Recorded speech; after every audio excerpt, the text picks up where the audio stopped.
welcome to Atop the Fourth Wall, where bad comics burn.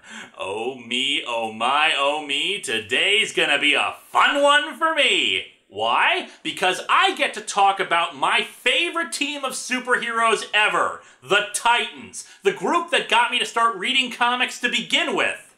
Though, to be fair, I got into the Titans series of the late 90s and early 2000s, in particular my favorite comic of all time, JLA/Titans The Technis Imperative.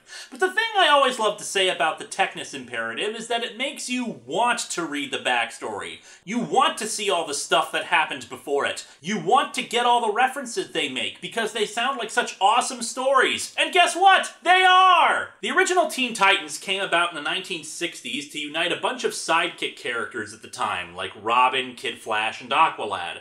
The series had a brief revival in the 70s, but the best-selling and best-remembered stories of the group came about under the work of Marv Wolfman and George Perez in the 1980s when the new Teen Titans were introduced. In addition to some of the original members, the book introduced several new ones, like Cyborg, Starfire, and Raven, and even brought in Beast Boy from the Doom Patrol series. So where did this book come from? Well, then President Reagan's drug awareness campaign was looking for superhero comics to talk about drugs and, well, get kids aware of why they shouldn't do them. According to artist George Perez, while they weren't initially looking at the Titans, what got their attention was a two-part story about teenage runaways that had been part of the book's normal run. Today's comic in particular was done by Wolfman and Perez, who were totally on board with doing the book.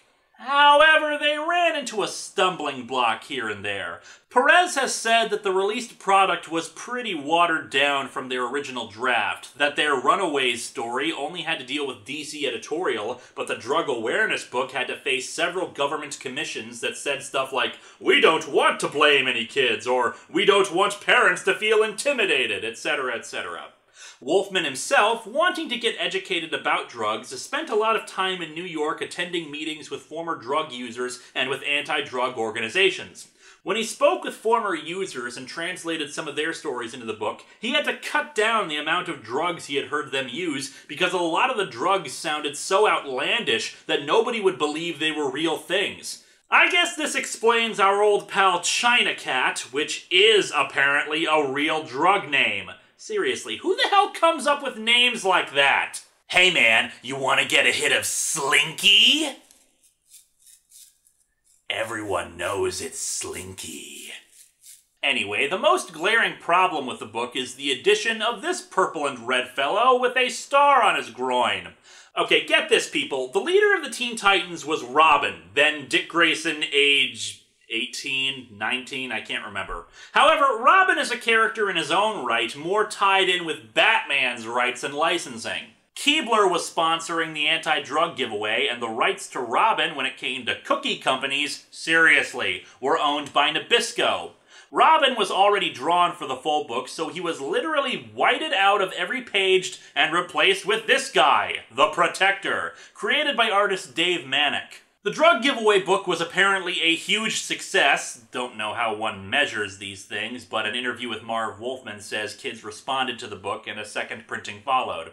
Wolfman was also concerned that, since both he and Perez had made the book, that Titans fans and collectors would want to get their hands on it. This is also a few years before the speculator boom hit, mind you. And steal them from kids, so a direct market version was sold, which is where this digital copy comes from, with a banner saying that all money from the sales of the book would go to fight drug abuse.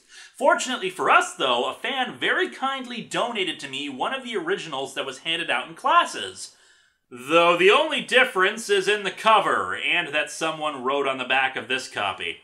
Two more specials followed, though George Perez didn't work on them, and Marv Wolfman only wrote the second one while plotting the third one. As such, today we're only going to focus on this first issue. So let's dig into the first new Teen Titans anti-drug giveaway and see if this was really as good as those fourth graders thought it was. Oh, and yes, welcome back, my friends, to PSA Hell Month.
I should note that I'm not really sure what to call this book. Technically, in most databases, it's listed as The New Teen Titans #1, Drug Awareness Giveaway, but there's no number on it and no name for it in the copyright info beyond The New Teen Titans. I only call it Anti-Drug Giveaway because it's not listed as an official part of DC canon. Although the Protector, being a DC character, is actually included in Who's Who guides to DC, and has made background cameos once in a while in comics where they need to have a big gathering of heroes. The cover's pretty good, with that classic La Pieta pose as Speedy carries this child who is no doubt dead from a drug overdose. You know, for kids! Oh yeah, and let's get this one out of the way here. Oh, his name is Speedy, and he's a former drug user. Ha ha ha, haven't heard that one a gajillion times. Hey, Cyborg, I know you're lonely, what with being half machine and everything, but please stop feeling up the kids. It's making them uncomfortable. Also, you gotta love how all the Titans are watching Speedy carry the kid away, but not the Protector. He's too busy looking over the true cause of this kid's death. Those books! Nitpicker's Guide. Exactly as I suspected. We open on a kid named Debbie giving a testimonial about how she got into drugs. I've taken alcohol, pot, hash oil. Pot, hash, and hash oil? I'm pretty sure those are all the same thing. Pop and mushrooms? Oh my god! Not pop! First they get you on the Pepsi, then they move you up to harder stuff like Mountain Dew! Another friend was doing smoke and asked if I wanted to. I didn't, not at first, but then I said sure. I mean, most of my friends were. Besides, everyone thinks pot's safer than alcohol, right? But then we got the munchies and started eating Cheetos, and the Cheeto dust got everywhere, and I couldn't wash it off my hands! It's like my hands were stained with orange blood! The comic truly opens with the Titans attacking a warehouse. There, in that building. It took 2 months to find them, but the work paid off. Push back the release date on that new toy again, huh? Well, we'll see whose pre-order gets honored now! By the way, Protector, I'm really glad you're joining us on this case. My pleasure, Speedy. I've always wanted to work with the Teen Titans. I'm sure this team-up will lead to many, many more in the future. Anyway, they're attacking a drug lab, and naturally, people who make drugs wear three-piece suits. Especially purple ones, like this fellow. I mean, dress for success, am I right? Starfire wonders why anyone would make drugs which only hurt other people. Greed, Starfire. Pure and simple greed. There are no other reasons why people make drugs whatsoever! Two goons try to escape, but Raven intercepts them. Being an empath, she envelops the two with her soul self and causes them to feel the pain caused by drug addicts. However, after she finishes, she convulses in pain. Help me! The world has gone mad! And we see from her eyes the world has become distended and miscolored. Oh my god, Raven's tripping balls! What she's actually feeling is a young boy nearby who's having trouble dealing with the drugs in his system. They fly him to a nearby hospital, and suddenly it's evening or early morning, and wait to see if he'll be okay. I'm assuming that after they busted the drug dealers, they called the police on them or something, since otherwise they all got away. Speedy, you know more about these things than I do. Yes, Starfire, I know. I mean, what with you being a heroin addict and all? Thank you, Starfire. Everyone is aware of that. I mean, you were doing the China Cat pretty heavy. That's enough, Corey. I'm just saying, you were high as a kite and hearing colors all the time. You know, for an alien from a culture all about love, I'm not feeling any right now. If drugs are bad, why do kids take them? Lots of reasons, and sometimes no reasons. Hey, why did you start taking crack? No reason. A doctor comes to them and lets them know that unfortunately they got to him too late and he died.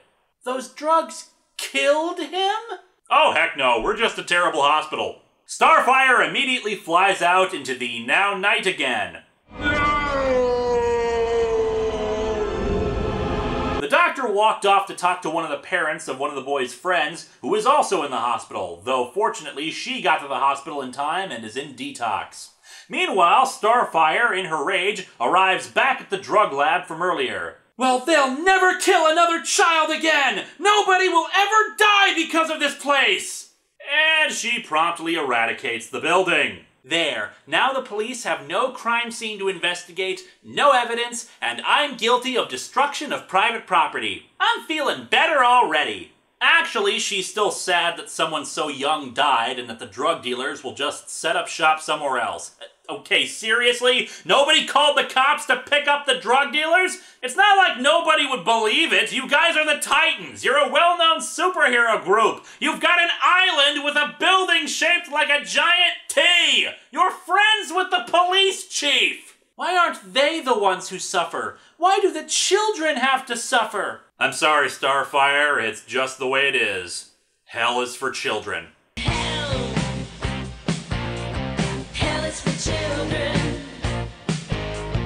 Back at the hospital, Beast Boy, or rather Changeling as he was called at the time, tries to talk to the brother of the girl in detox. Are you with the O'Haras? I'm Teddy, Debbie's brother. What's it to you? I don't know, it's just sad to see someone so young. You mind? I don't want to talk about this. How dare you show kindness and compassion? Go to hell! The Titans talk with Debbie's parents. We didn't notice it at first, but she started dressing differently, as if she didn't care what she looked like. I wouldn't worry about it, dude. The leg warmers, neon colors, and plastic bracelets will go out of style in a few years.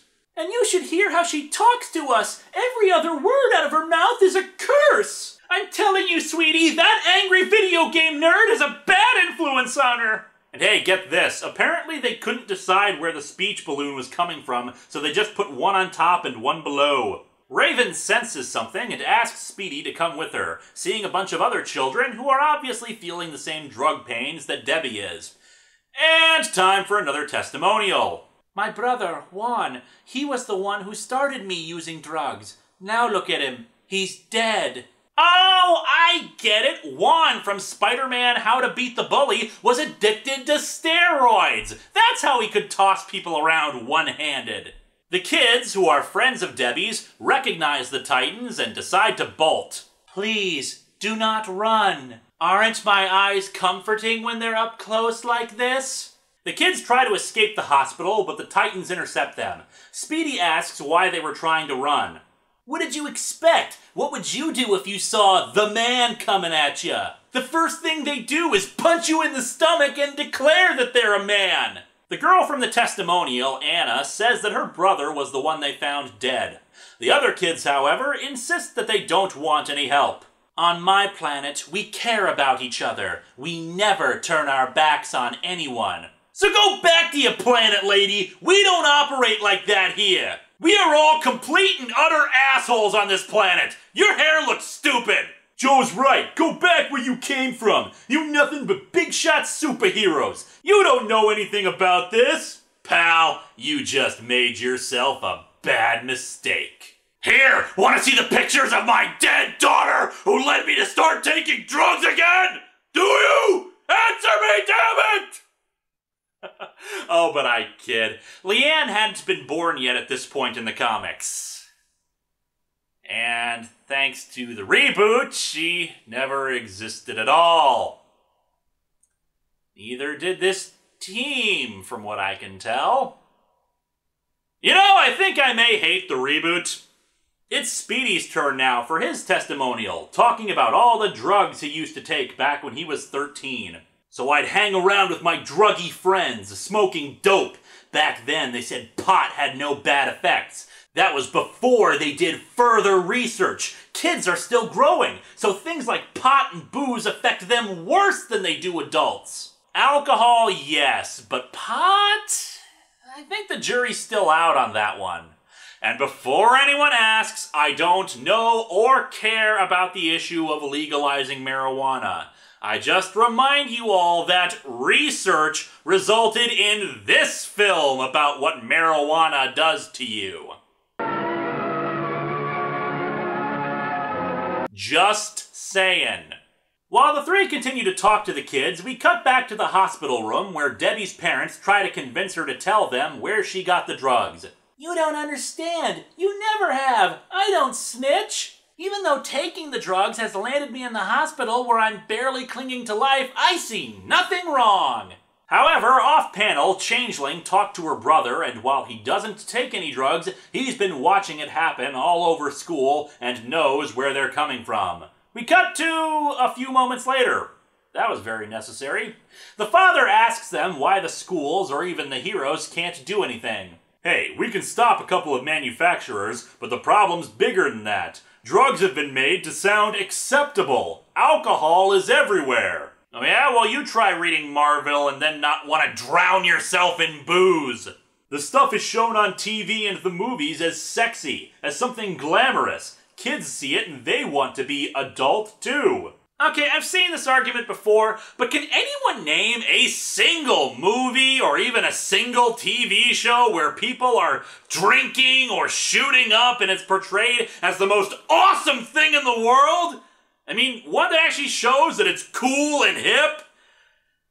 And I mean something that would be seen by like millions of people, including children, not some indie film where you see God if you do enough pot. Something? Anything? Cyborg says that he used to be friends with druggies and he did some drinking and pot himself, but he stopped because of his athletic aspirations at the time. Listen, I want to follow up on what Ted told us. This might be the chance we've been hoping for. Let's go! I am the Protector, your new Lord and Master. You will come and go as I command. And within minutes, it's daytime again. I really wish the comic would decide what the hell time it is. The Titans, flying in their jet, decide to follow up on Ted's lead as they fly over the city, then mountains, then the city again, then a beach?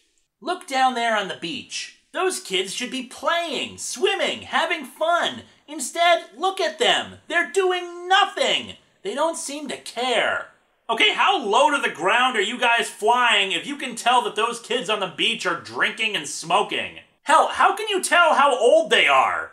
After confirming that there are at least other kids nearby who are playing basketball instead of getting high on the pot, they detect something nearby via radar. Chopper, what should we do? Nothing. You don't know who the chopper belongs to. But no, they pull back so they don't get spotted. Apparently, the drug dealers can afford helicopter patrols near a beach.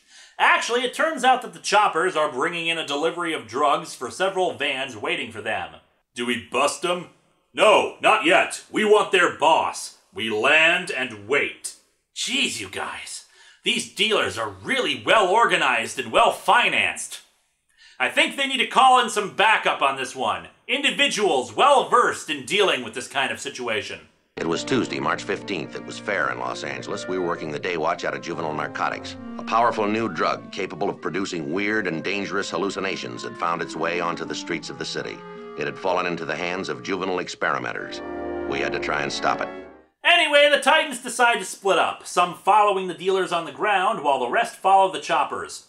Raven wonders how this will help the children, but the Protector says that all they can do is stop the inflow of more drugs, that it's up to kids to decide for themselves what they do. Or take away the choice by throwing them in juvie for possession of illegal or controlled substances. That happens too. And after another testimonial, this one by a young Mr. T, the kids have gathered with Anna for her brother's funeral. The others, knowing just what to say to this grieving young woman, say he probably just had a bad hit and she should do some more drugs. What great friends. They know exactly the right thing for this sort of situation. I hope they burn their fingers when they light that joint. Meanwhile, the Titans following the choppers pursue them to a cold mountain region, no doubt where the drug dealers have their secret mountain headquarters. All drug dealers have those, right? One of the delivery kids bought it today at the warehouse. So what else is new? You know what this stuff is laced with. Anyone would die. Yes, because my goal is to have people die. Thus, they'll stop being able to buy drugs from me. And if they're stupid enough to buy it, they get what they deserve. Oh my god, it's fun being transparently evil. I'm gonna go kick a puppy. Starfire, enraged, attacks them. The Protector wants her to hold back, worried that she'll kill them and they'll be no better than the murderous drug dealers. Okay, you're right, boss man. He's not your boss. Your boss is busy doing a Nabisco Crackers commercial. So they start beating up the drug dealers, and we cut to Juan's funeral. The priest is saying what a fine boy he was, but the kids, under the influence of drugs, start talking. Fine boy, he was bad, real bad. Yeah, bad boy, real bad. Who's bad? The parents want her to be quiet, but suddenly she goes nuts. I hate you! I hate both of you! And I'm glad he died! Why don't you all die? You all hate me! You hated him too! Everyone hates us because they don't understand us! Everybody betrayed me. I fed up with this world. Why don't you leave us alone? Go away, for God's sakes, go away! Big, hysterical, and angry is what pot does to you, right? After a whole lot of shouting, the other three kids run away while Anna and her parents embrace lovingly and tell her everything will be okay and they'll get her help. And oi, another testimonial. Say, I wonder how Friday and Gannon are doing on their end of the drug investigation. 2:20 p.m. We took the subject to Central Receiving Hospital. The examining doctor pronounced him under the influence of an unknown drug. The ground-based Titans find their way over to a rather large group where drugs are getting distributed. Seriously, wouldn't having this many kids in one spot gather unwanted attention? Anyway, Speedy, Changeling, and Wonder Girl attack, beating the snot out of the dealers. The kids try to run, but Raven gets in their path. Listen to me and know what drugs can do to you. You must understand how they affect your bodies. Your ability to have children may be impaired. But Raven, I don't want to have kids. I already have a disorder that leaves me incapable of having kids. Oh, crap, I didn't think about that. And addictions may be passed to innocent babies! It's a crack baby, fool! Seriously, Raven, these kids are like 12 and 13. I don't think you should have opened with the, but it may hurt your ability to have kids argument. Anyway, the Titans at the street level finish up while a federal task force arrives to take the drug dealers in the mountain into custody. Raven continues to talk to the kids, telling them about all the physical effects of drugs that don't involve childbirth. Unfortunately, being an empath, she's feeling all those afflictions right then and there, and the others decide to take her someplace safe and let the kids go with a warning to go to detox or some other kind of program.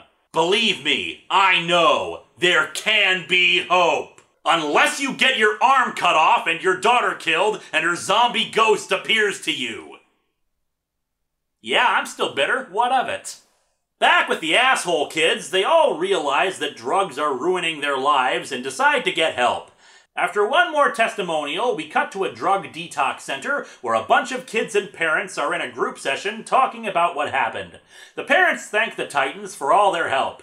Thanks, but we had nothing to do with this. The kids made their decisions by themselves. I mean, it's not like we frightened them with stories about our own experiences with drugs and then interrupt them in the middle of a drug sale or pursue them and talk to them. We didn't do anything. And so our comic ends with one girl who proclaims that she's a druggie, but she's gonna stop. However, I'm just distracted by the drug counselor, who I think might be Doc Scotty from Neutro. Apparently this is his community service after all the boneheaded things that happened with the robot who did not know the difference between right and wrong. But yeah, drugs are bad. The story you have just seen is true. The names were changed to protect the innocent. This comic... hard to say if it sucks or not. On one hand, it is very dated, not only in the dialogue, but also in portraying drug dealers and manufacturers as well-organized criminal empires who twirl their mustaches at the children dying from drugs. But on the other hand, there's clearly a lot of heart here, and while they seem to get some stuff wrong, the testimonials do bring up various reasons why kids start doing drugs and the hazardous effects to them. It's also just nice to read another classic Titan story, even if they're being led by the guy who has a star on his costume for no reason other than to direct our attention towards his naughty bits. So yeah, this one's not too bad. And trust me, I've read a lot of bad stories involving members of the Titans. A lot of bad stories involving members of the Titans.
And now, a public service announcement from Snowflame! Snowflame wants to tell you about a lesson that Snowflame learned.